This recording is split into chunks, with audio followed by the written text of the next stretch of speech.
Shri Chaitanya corporate కాలేజీలో కేంద్ర కార్యాలయంలో నిన్నటి నుంచి ఐటీ సోదాలు జరుగుతున్నాయి.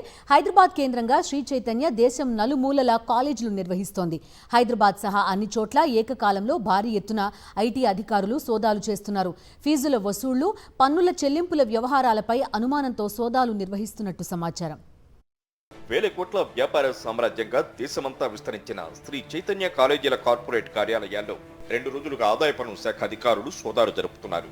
పెద్ద సంఖ్యలో వచ్చిన అధికారులు హైదరాబాద్, విజయవాడ, బెంగళూరు, ముంబై నగరాలతో సహా పలు చోట్ల ఏకకాలంలో దాడులు చేసి కాలేజీ ఆర్థిక వ్యవహారాలను తనిఖీ చేస్తున్నారు.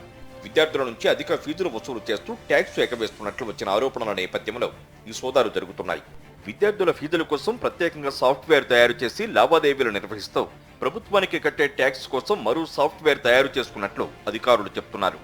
మాదాపూర్లోని అయ్యప్ప సొసైటీలో ఉన్న శ్రీ చైతన్య కళాశాల ప్రధాన కార్యాలయంలో కార్పొరేట్ వ్యవహారాలు, విద్యార్థులకు సంబంధించిన లావాదేవీలు జరుగుతున్నాయని సమాచారం.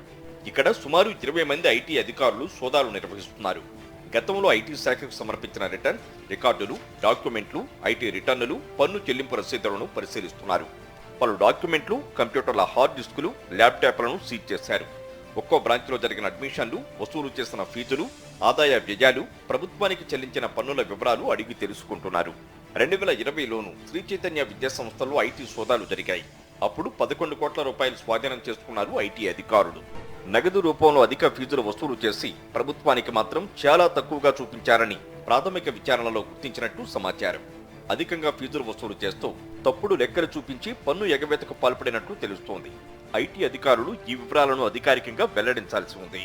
మాదాపూర్ కార్పొరేట్ ఆఫీసులో 5 కోట్ల రూపాయల నగదు సీజ్ చేసినట్లు సమాచారం. స్కూల్స్ కార్పొరేట్ డైరెక్టర్ను ఖమ్మం తీసుకువెళ్లి అక్కడి శ్రీ చైతన్య విద్యా సంస్థలకు సంబంధించి లెక్కలు పరిశీలిస్తున్నారని సమాచారం.